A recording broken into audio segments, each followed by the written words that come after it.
Welcome to the Trinities podcast, where we explore theories about the Father, Son, and Holy Spirit. Do you love God enough to think about Him?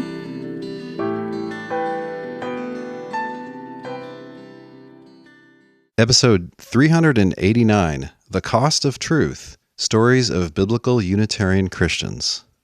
In this special episode of the Trinities podcast, I have three wonderful guests to discuss this great new book called The Cost of Truth, Stories of Biblical Unitarian Christians. First of all, we have the author and the instigator of this project, Mr. Seneca Harbin. Hello, thank you for having me. Thanks for coming on.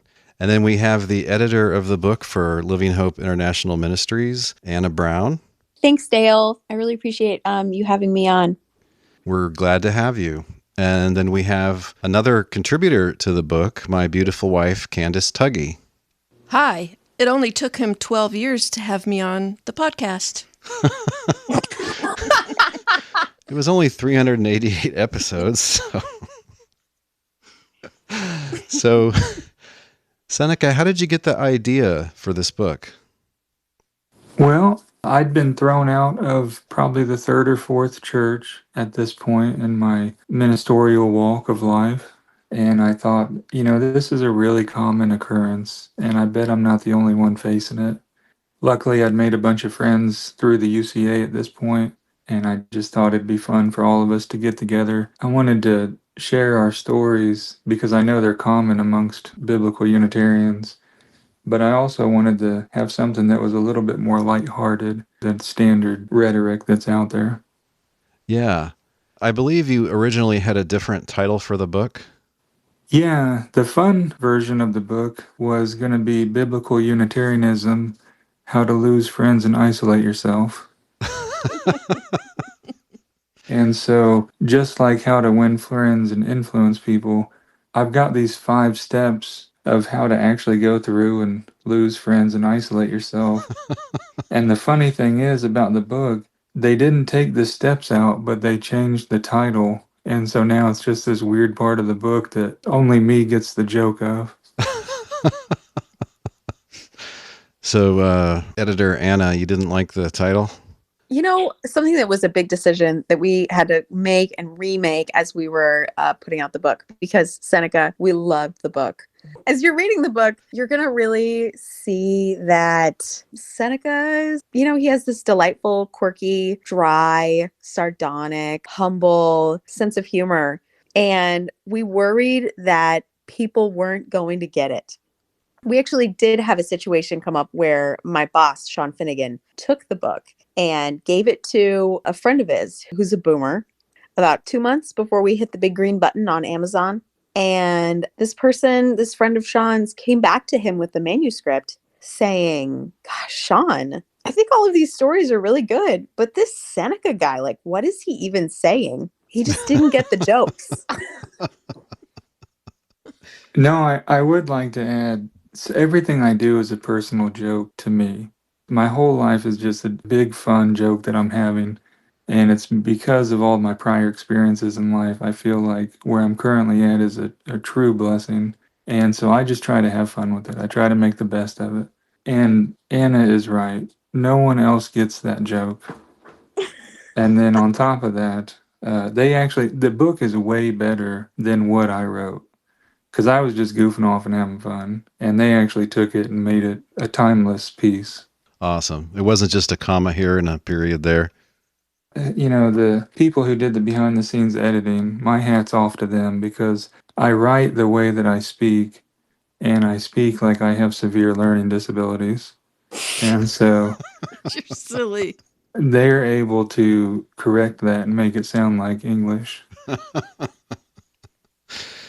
Yeah, and you mentioned your humor and your life experiences. I really loved Restitutio Podcast 569, where you did a big deep dive into your life story with Sean Finnegan. And you did a lot of military service and saw combat and just went through a lot of interesting changes in your life. And humor is one way that you deal with life, isn't it? Partly because of all the hardships. In the military culture, you have two options. You can make light of the situation, or you can let it drive you mad. And so I just choose to kind of find the silver lining in most situations. Now, unfortunately, you get too comfortable with it and you start making jokes at inappropriate times. So when you're around your civilian counterparts, you kind of have to watch your language a little bit. But yeah, I choose humor and I try to, because here's the deal, life is really hard for everybody. There's always a good joke in most situations. And so I just try to help lighten the mood up a little bit. I think your sense of humor still comes through loud and clear, and I'm sure the editing was helpful. Seneca, I've heard Trinitarian apologists assert that the Bible is so obviously Trinitarian that if a reader came to the Bible who didn't know anything about the Trinity, they would be forced to come up with it on their own just to make sense of the New Testament. Is that true to your experience? Well, unfortunately for me and my family, I had the exact opposite experience. And we started going to this church because my wife's a better human than I am. And she said, "Hey, I want the kids raised right." And I said, "Well, great. I don't know what the church has to do with that, but we'll try it out." And and I came to know Christ as my Lord and Savior because of it.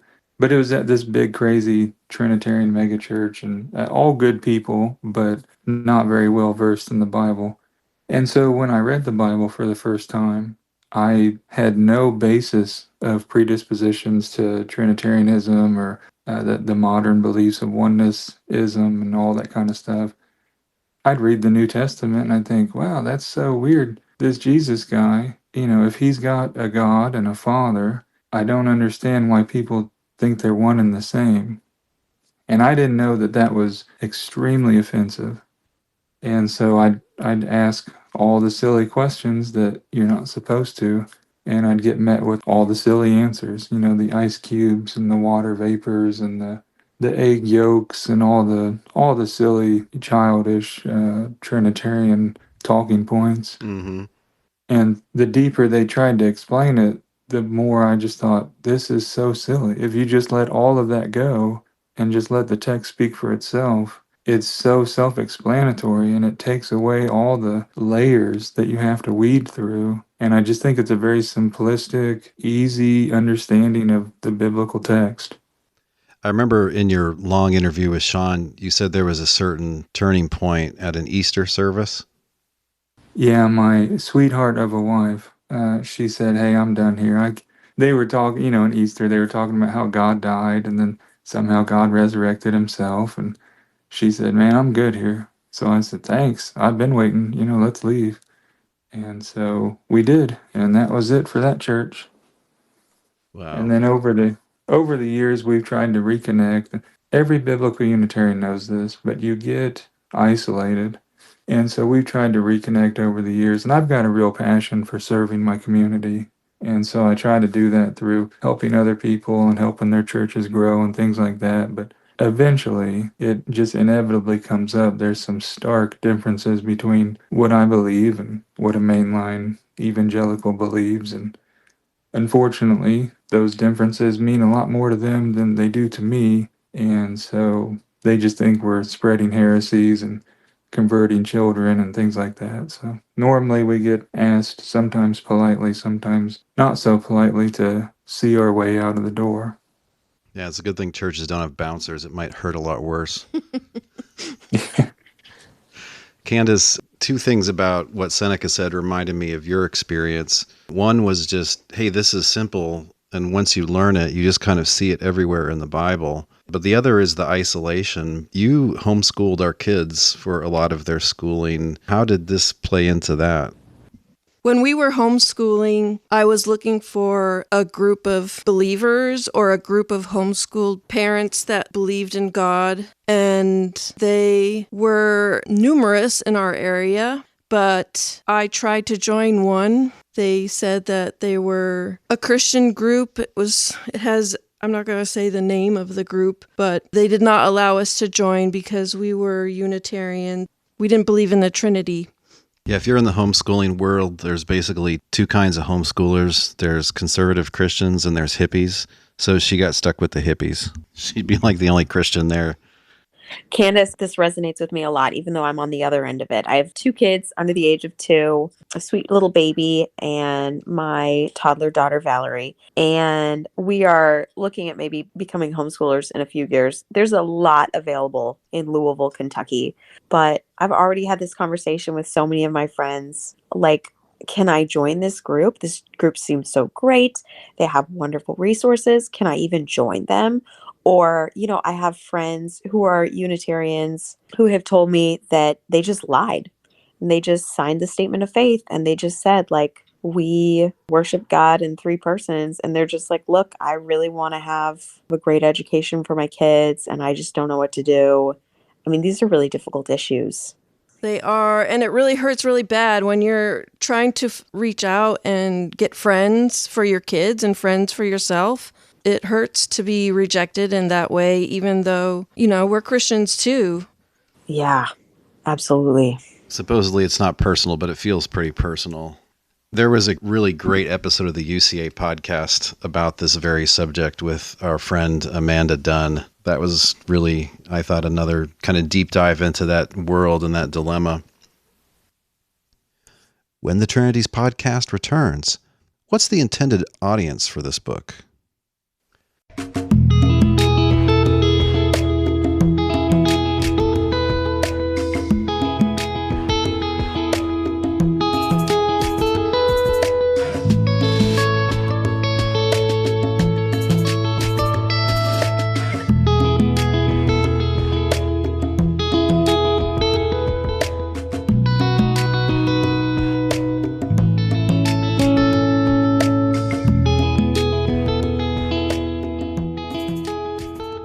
I want to give credit where credit is due and say that the bulk of the editing work on the book was actually done by a volunteer for Living Hope International Ministries.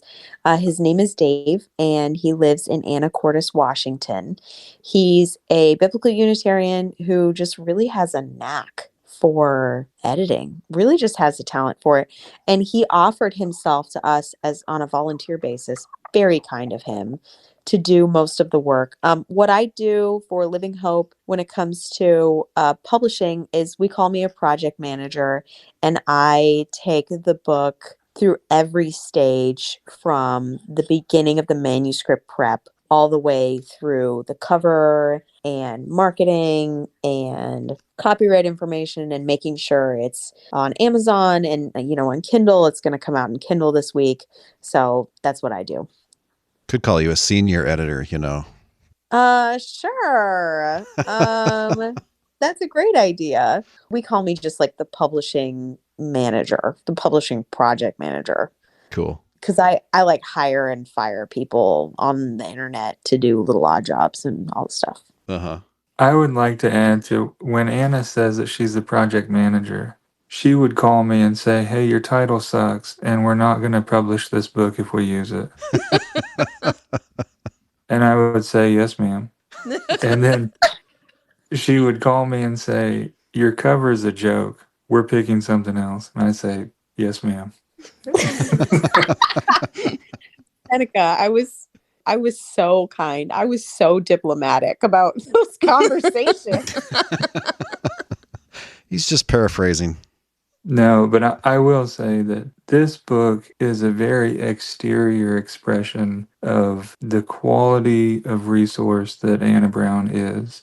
She's helped me not only with this book, but with home Bible study groups. She is the reason that Christian-centered counseling exists today. She's a tremendous asset, and anybody who could get her on their team is going to have a more successful team because of her dedication and her quality of morals and standards and her drive to get things done. So I just want to say thank you, Anna, for all that you've done. That sounds like the Anna I know. Seneca, thank you for saying such nice things about me. You are so generous. I wish I had a bigger vocabulary. I'd say better things about you. Aww. So, Anna, what's the intended readership for this book? We really thought at Living Hope that we wanted the book to be in the world for 2 groups of people. Firstly, we really wanted to encourage biblical Unitarians who were struggling, either because they're brand new and they've just really come to this and they don't really know what this is going to cost them. Or maybe they're in the process of getting kicked out of their church and they're just really beginning to understand how difficult it is to be called heretic by people like your friends and family. We really wanted the cost of truth to be out there as an encouragement to people like that. And then secondly, there are a lot of us biblical Unitarians who have had this position our entire lives, or maybe the entire time that we've been Christians. And I think for us in this second group, I count myself in this second group, it's difficult sometimes to not get like a spirit of complacency around our attitudes about Jesus and his relationship to God. We tend to think that like this happened for me 30 years ago, 40 years ago. It was really important then.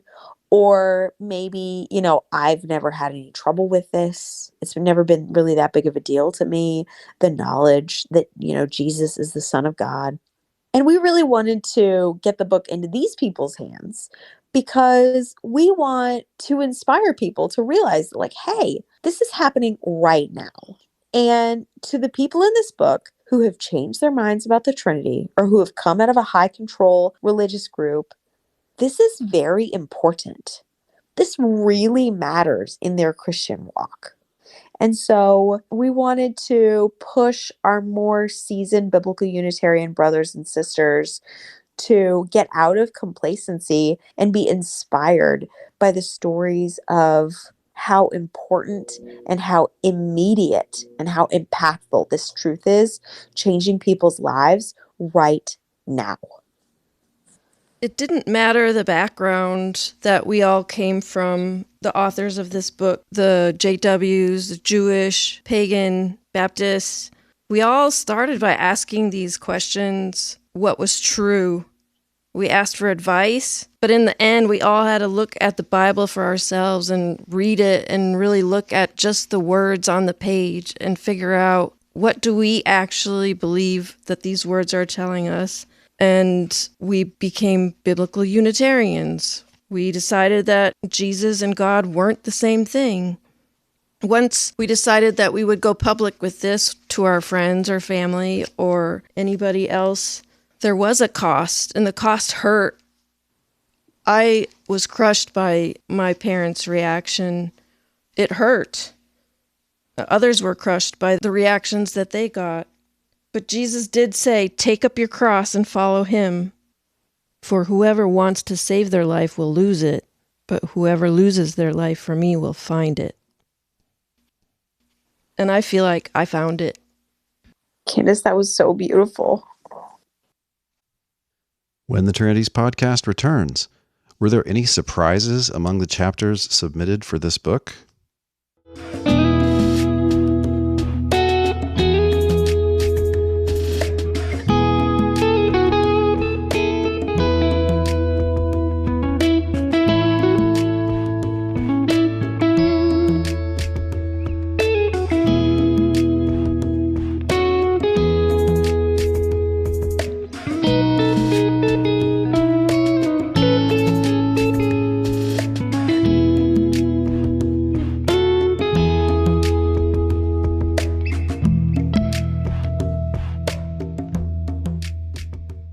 Anna and Seneca, as these essays came in over the months that you were receiving them, did any of them surprise you in any way? I think I should pass this question right off to Seneca because he gave us pretty much a fully baked manuscript. Just as we came to the end of the process, we did decide to add in one more contributor.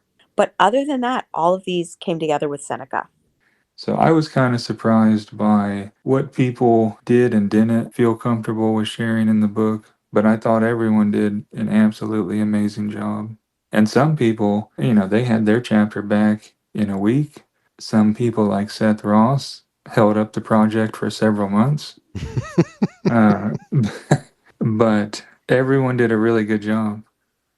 When I first heard about the book, I'm from the evangelical mainstream world, and I have a lot of friends that have changed views about this, and it's often the same sad story over and over about all of a sudden everybody at church thinks you're a cultist, and now every sermon's about the Trinity, and they kind of force you out. I was expecting it to be kind of depressing, but actually people's experiences are extremely different. Some people were from the mainstream, and then they had to deal with the fallout of this theological change. But other people were born into non-Trinitarian groups, and they had entirely different kinds of struggles. A couple of people were in, what you could call a high control group that basically wouldn't let you think for yourself, and they had to kind of very gradually crack away at that and sort of chisel their way out to freedom. You never know when you go from one chapter to the next what kind of story it's going to be. It's always something different. That's one of the things I love about the book, and I obviously have a biased opinion about it, but I love that it's really like getting several books in one. Each chapter is someone's individual life story, and you can just read that on its own and put the book down for a week and then come back to it and read another chapter. It's like a whole nother book. So I really like that part of it. Yeah, to what you were talking about, Dale, about how unique all of these different stories were and how you thought that maybe they would be depressing. That's something that I really love about the book too. Looking at it from the perspective of someone who's running the publishing project is that, all these people have really been through just heart-wrenching situations. We're talking about people who have lost relationships with their parents, or who've been kicked out of seminary, or who've been asked to leave their church. And these are just like really hurtful, awful situations. There's so much heartbreak in this book. But every chapter really kind of ends the same with just this simple statement that I would do it again. What does that say about the power of the truth of knowing Jesus better? That whatever the risk, whatever the cost, it's always worth it. Yeah, I really like John Schoenheit's comment on the back cover. He says, "The stories in this book show that Christian persecution of non-Trinitarians is real, but they also show that God is faithful." They're not loss of faith stories. They're finding faith, changing faith, persevering faith. And yeah, in that sense, it's a very encouraging book. When we went to the UCA down in Arkansas, or Arkansas, if you would, when we went down there, John Schoenheit gave one of the most heartwarming comments about the book. He really gave it high praise. And for that level of scholar and lifelong dedicated biblical learning individual, it was so heartwarming to me to hear him give the book such high praise. Yeah, that's amazing. And I mean, encouragement and hope are the main, I think, things you feel reading the book. Although I have to say the Johnny Barnes chapter made me mad. I used to be a professor for 18 years, and I just think students should not be required to not change opinions. That really burns my toast when I think about that. They yoinked his degree basically when he finished all his degree requirements because he studied his way out of their statement of faith.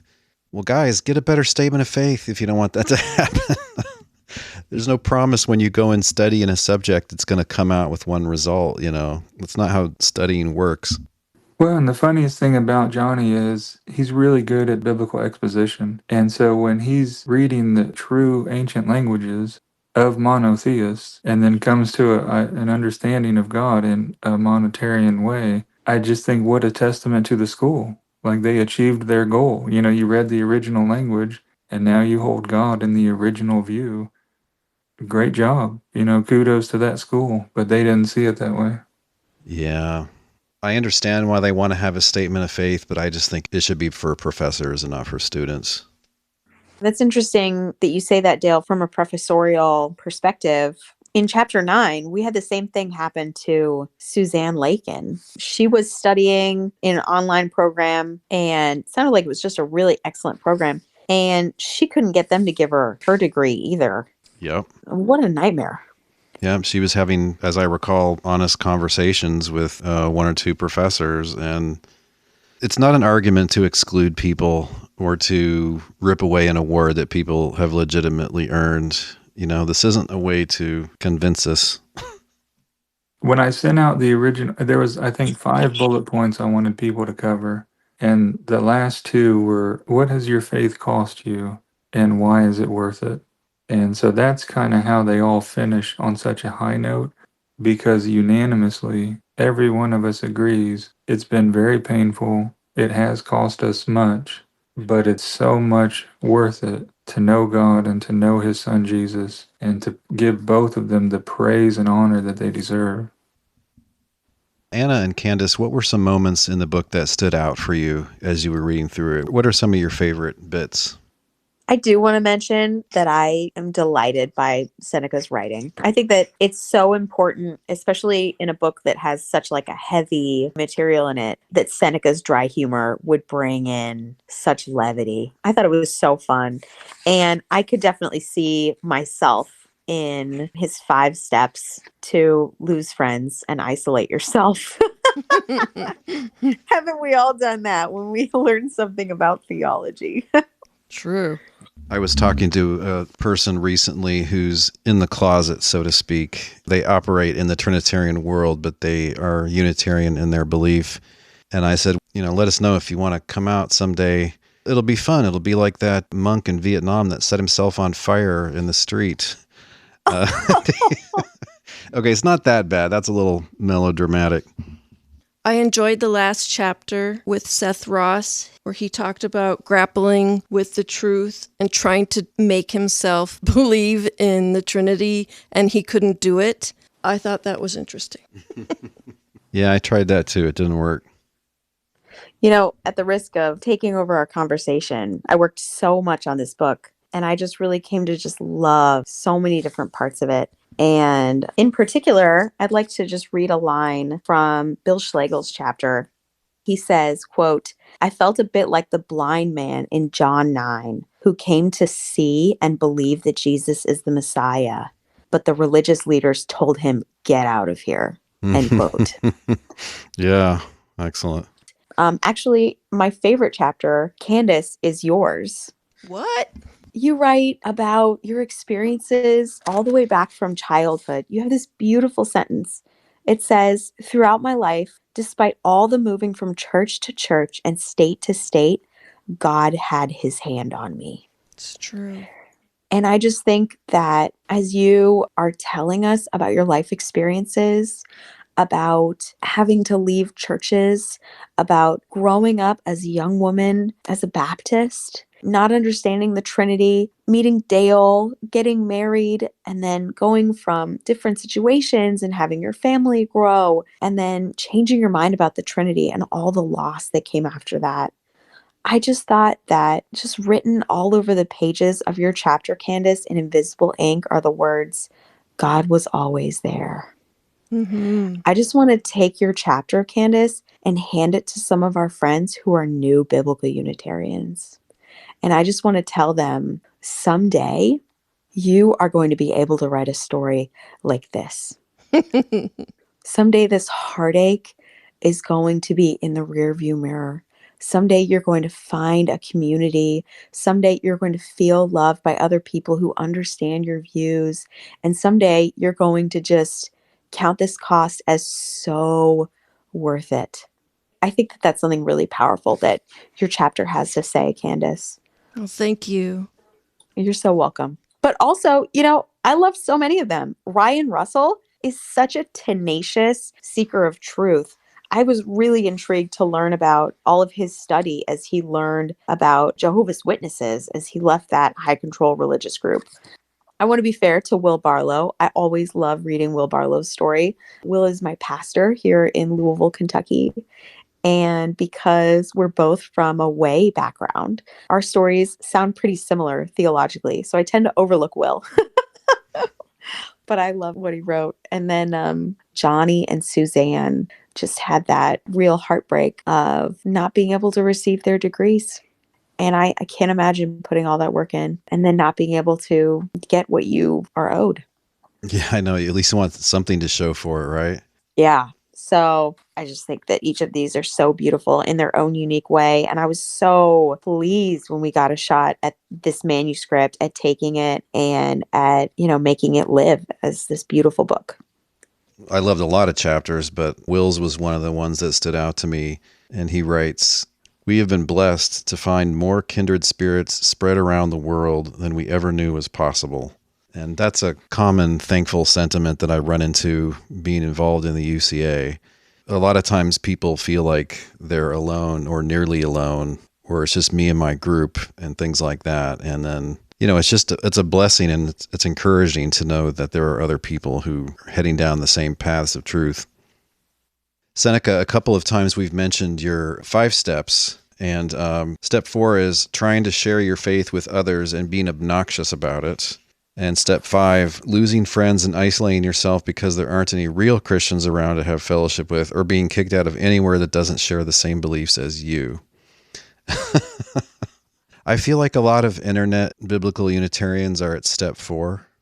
Yeah, the reason I have just as few friends in the community as outside of it is because of step 4. Most people you talk to, they're just so intense. And if you don't see things the exact same way as they do, it's just a conversion pitch the whole time. And it's like, I already believe in Jesus. The funniest thing about that is, in 6 months, their viewpoint's going to change anyway. Step 4 is really tough for a lot of people, and it was for me too. The reason I had these 5 steps is because when I looked back over the course of my understanding of Unitarianism and what it meant to me, I failed miserably at every single one of these steps, and I went about everything the wrong way. And I pushed people away that didn't need to be pushed away, and I didn't take guidance and counsel from really good people who cared about me. And it was because I was so caught up. When you first come to biblical Unitarianism and the belief in one God and His Son, and who's actually a human, and there really is a resurrection, and all these hard truths that we come to understand, in the Lord of the Rings, they're like, oh, light the fires on the mountain or whatever. And you want to do that. You want to put up the signal like, guys, this is the truth. We've been going about this wrong for hundreds of years. And just the glossed over look in their eyes, they don't care what the truth is. They're comfortable. They like their Starbucks coffee. They like their youth group, and they like their small group at church and the relationships they've made. And whoever Jesus is, they don't really care. But biblical Unitarians, in my biased opinion, they're the deepest biblical scholars I've ever encountered. And most of them, unfortunately, and myself included, they're too deep. And they just keep digging down all these rabbit holes, because once you find out that one thing may or may not be true, you want to see what else is or isn't true. And so step 4 is where a lot of Unitarians end up for the rest of their life. Eventually, you've got to put the shovel down and say, I've got some good core truths that I believe, and at the resurrection, I'll find out what else I was wrong about. Pride seems like an incredible trap for so many of us.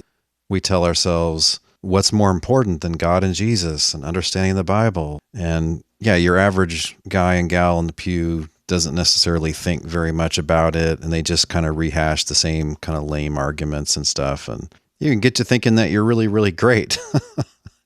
And I was going to ask you, Seneca, how do we get past this trap of pride? But I think you already answered. Just go out there and fail a bunch of times. Failure has its uses. Yeah, I'll be honest, my process of going through the 5 steps made me a way better Christian and a way better chaplain and pastor, because I can now talk to people, and if they don't agree with what I have to say, that's completely fine. And however they see God, I can just help them where they're at, and I can appreciate the viewpoint that they have, and it doesn't have to be my own. I don't think I would have ever got that if I hadn't had my own viewpoints rejected so much. I think there's something to be said too for just like patience with newer biblical Unitarian brothers and sisters. My husband and I kind of have a chuckle about this every once in a while. Someone will become a new biblical Unitarian, will kind of come out swinging with all their different opinions about Torah is a really common one that we end up debating, and theodicies. And my husband, John, and I are just at a point where we just look at each other and we go, yeah, he's starting the process. which is, once you question one of these really foundational doctrines of your entire faith and you find out that it's wrong, that the Trinity isn't in the Bible, once you go there, it's hard not to just start questioning everything and start completely rebuilding your entire belief system from the ground up. And even though that's a difficult road for people to walk, and it's so hard to watch them do it sometimes. I think for us more like seasoned biblical Unitarians, it's really healthy for us to just kind of be there as a resource or to ask people the difficult questions that other people asked us when we were rebuilding our entire theology, and just have like a lot of patience and grace with people who I think in a lot of ways just feel unmoored. I've been a biblical Unitarian since I was a kid, since before I knew that that was a thing. But when I was 26 or 27, my husband and I, in our first year of marriage, we took a really hard look at our perspective on salvation. And we ended up changing our minds away from the Way International doctrinal position, and without any animosity towards anybody who disagrees with us about that. It was a crisis of faith that brought me to the point of questioning everything. I remember opening my Bible and reading it thinking like, what is it going to say to me today that I have been ignoring my entire life? Like, it could say anything. I have to read the whole thing. I have to know what it says. And I remember that kind of like urgency and horror as I went through that process. And so I try to just have a lot of grace and patience for our biblical Unitarian brothers and sisters who are getting stuck on Seneca's step 4. When the Trinities podcast returns, Seneca shares an issue that he and his wife got hung up on when they were new biblical Unitarians.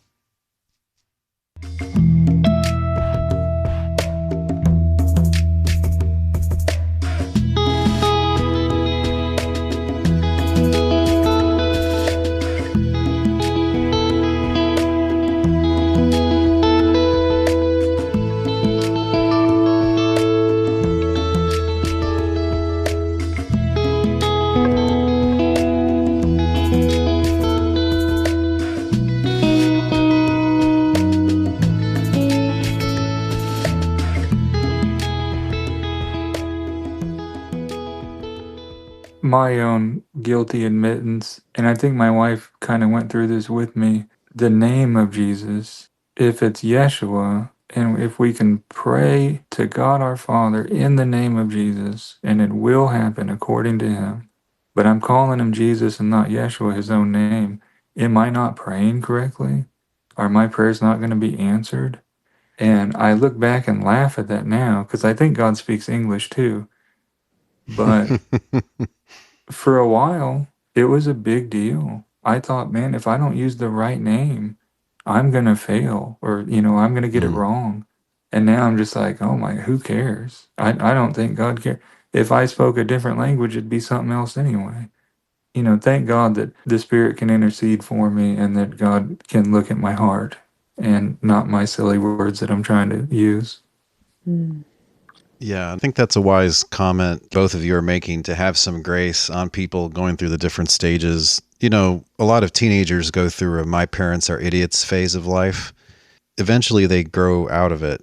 Most parents are not idiots. Most of them are normal, but they have to go through this for whatever reason. So yeah, some people are going to go down a lot of different rabbit trails or get a lot of weird hangups, or just not know when to cease all the questioning. But God is faithful, and these are not unforgivable sins.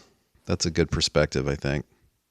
For my family and I, we have settled on the Church of God General Conference theological statement of beliefs. I don't think it's 100% perfect, but it's as close as I'm going to get to believing something that a lot of other people believe as well. And there's enough grace by the conference that I can have some of my own opinions, but yet still be totally okay and support their doctrine. So I'm a licensed minister through Church of God General Conference. And there's some things that I'm like, this isn't a hill that I'm willing to die on, but we have to have something on paper that you should believe, kind of like this. So I would just like to encourage people. It's not that you're giving up searching for biblical truth. You're not putting the basket over the light, but I will just plead with you to just be okay with not having every single question answered, and be okay with having good enough theology.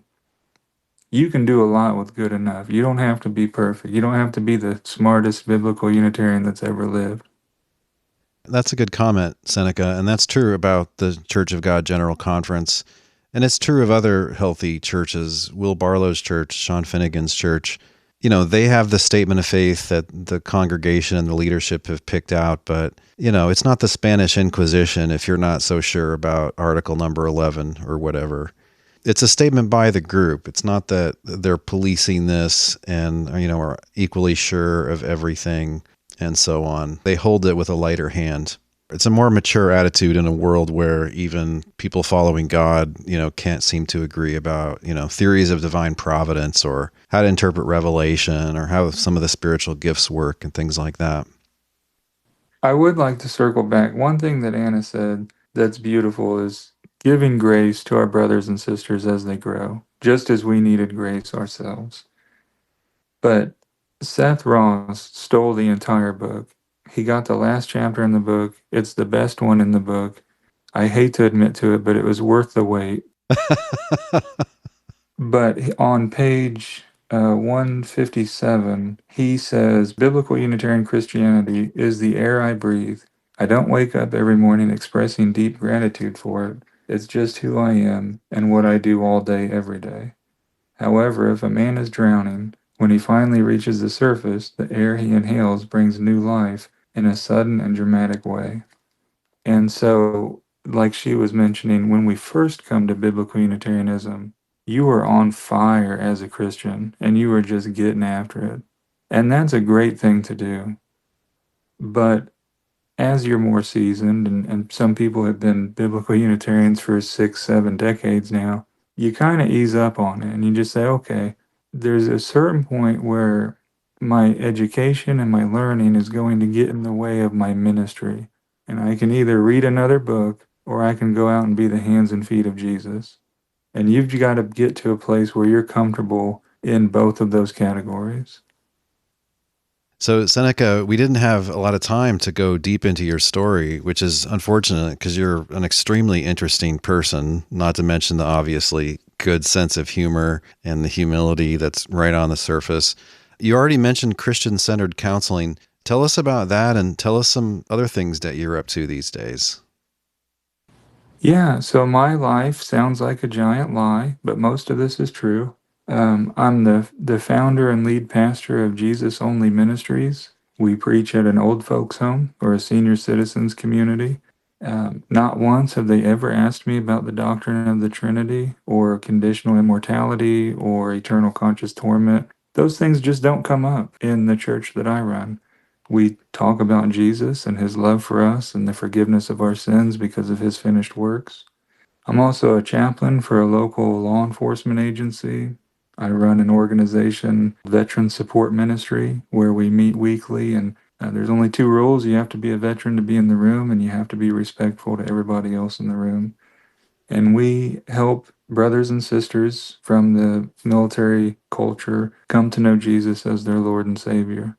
And it helps them offload a lot of those burdens that they're carrying around. I also am the founder and president of Christian-Centered Counseling. I got the idea from LL Cool J.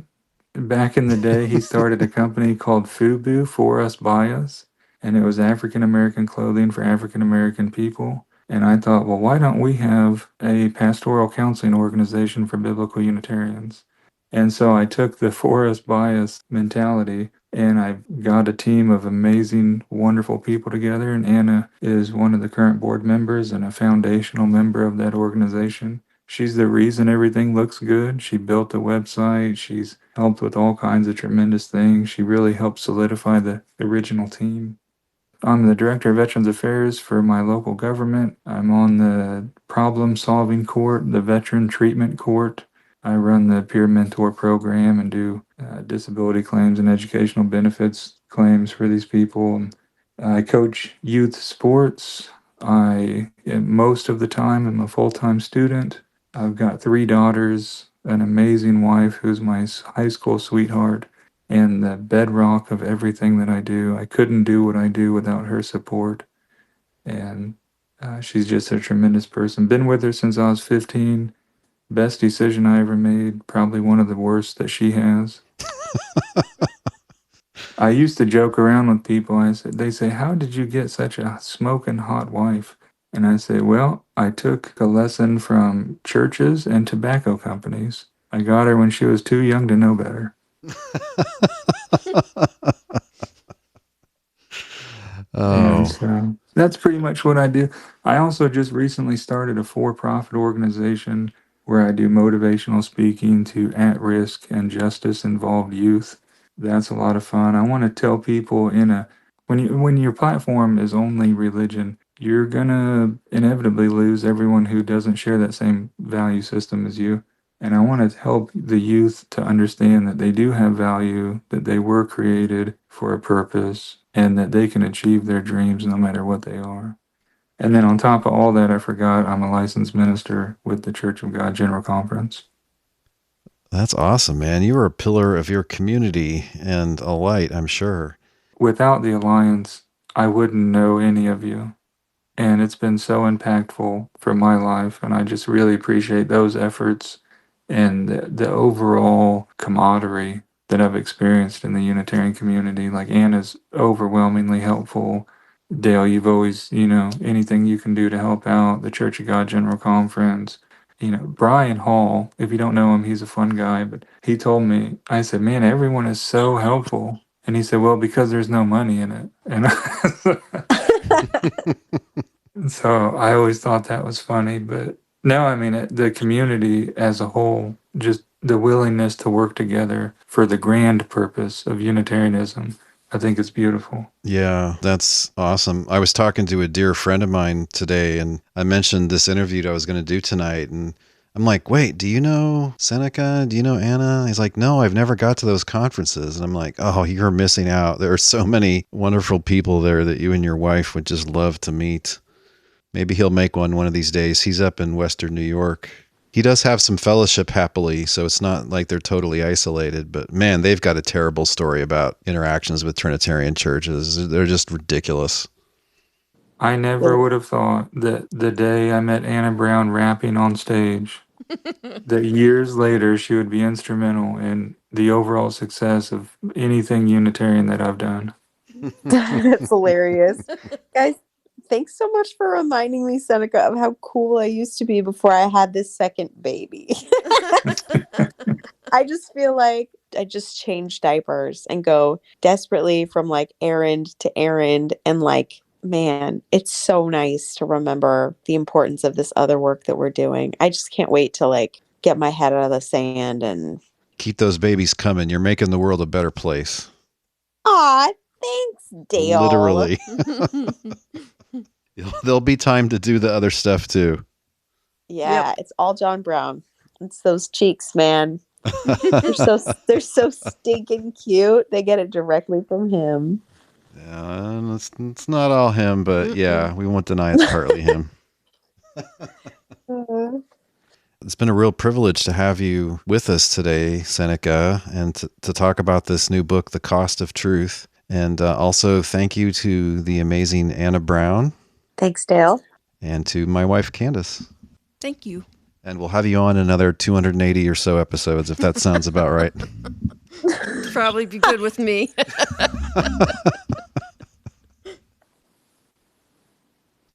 If you're interested in meeting people like this, definitely head over to UnitarianChristianAlliance.org. Get yourself a free membership there and put yourself in the directory, either under your real name or not. Also, you can find some Unitarian Christian churches there. And by getting a membership there, you'll be the first to find out when we're having our next conference. As I'm recording this episode, the only conference that's definitely planned is our second UK International Conference in the London area. If you go to UnitarianChristianAlliance.org and then choose Events from the main menu, you can click on UK International Conference. It'll be July 24th to July 27th at Denham Grove Hotel in Uxbridge in the UK. I'll be there. As of right now, other confirmed speakers include Pastor Sean Finnegan and Dr. Dustin Smith. Of course, there'll also be wonderful workshops, so I'd love to meet you there in London. If you're looking to meet Unitarian Christians, you should also know about convergefest.com. This is a unique biblical Unitarian festival in Ohio, August 1st through August 3rd in 2025. This week's thinking music has been the track Peaceful by Mr. Smith. As always, there's a link on the blog post for this episode at trinities.org where you can listen to or download the entire track.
Thanks for listening. We'll see you online at trinities.org.